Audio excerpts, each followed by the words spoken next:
Se inscreva no As canal, parábolas deixe do seu grão de like, mostarda compartilhem. e do Até o fermento. próximo vídeo. As promessas sobre o Messias estão por toda a Bíblia.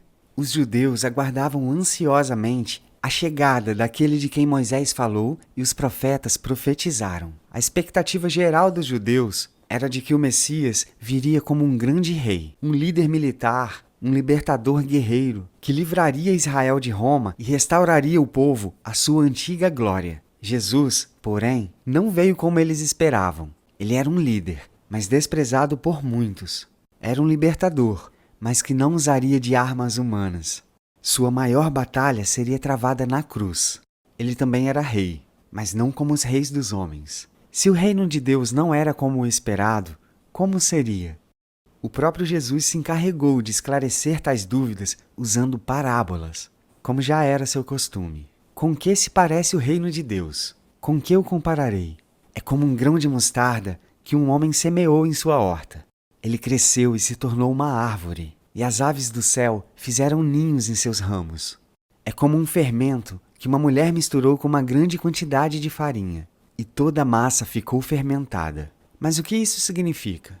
O grão de mostarda era a menor semente que um agricultor usava, mas apesar de ser tão pequeno e parecer até irrelevante, o grão está vivo e cresce.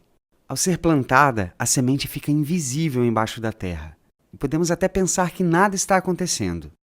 Mas as raízes estão sendo desenvolvidas e fortalecidas silenciosamente para suportarem a planta que logo brotará, se tornando visível a todos. O grão de mostarda tem cerca de 2 milímetros de diâmetro, mas ao crescer, se torna uma árvore que pode alcançar até 3 metros de altura. Jesus estava usando essa parábola para dizer aos seus ouvintes que seu reino realmente não era como o esperado. Seu início era silencioso e seu crescimento poderia ser desprezado pelos incrédulos, mas seu final seria surpreendente e triunfante.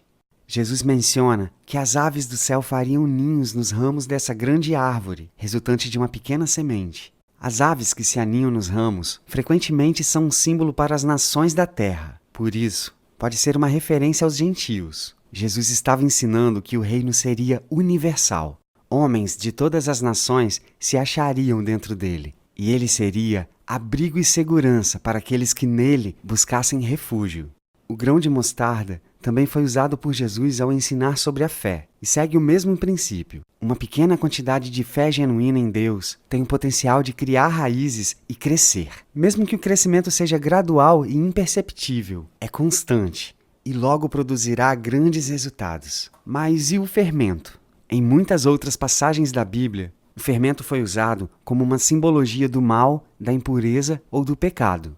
Paulo usou o fermento para instruir os coríntios da seguinte maneira: por isso, celebramos a festa, não com o fermento velho, nem com o fermento da maldade e da perversidade, mas com os pães sem fermento, os pães da sinceridade e da verdade. A própria festa dos pães asmos, quando os israelitas comiam apenas pão sem fermento por 7 dias, tinha também o propósito de ensinar sobre a pureza. Mas aqui, nesta parábola, o fermento foi usado como algo positivo, um símbolo de crescimento. Embora o fermento possa parecer um ingrediente de menor importância, algo que é colocado em tão pequena quantidade permeia todo o pão. O fermento age de maneira invisível, mas seus resultados não podem ser negados. Quando Jesus falou do grão de mostarda, o foco principal era o crescimento e a expansão. Com o fermento, além do crescimento, o foco maior estava no impacto e poder transformador desse reino. Como o fermento, esse reino permearia a vida das pessoas. Mas é importante nos lembrarmos que o fermento trabalha de dentro e não pode transformar a massa enquanto estiver do lado de fora. Naquele dia, falando àquelas pessoas, Jesus estava mudando tudo que os judeus creram ser a verdade por séculos. Ele não veio como um grande rei, um líder militar ou um libertador guerreiro que livraria Israel. Seu reino era silencioso, como uma semente se desenvolvendo embaixo do solo e um fermento agindo dentro de uma massa. Mas o crescimento do seu reino era constante. Seria apenas questão de tempo para que esse impacto começasse a ser percebido. A obra ainda não está completa. Esse reino ainda precisa ser pregado e espalhado de modo que, muito em breve, o mundo todo tenha sido transformado. Agora é nossa vez de sermos os semeadores e agentes de transformação que trabalham pelo reino.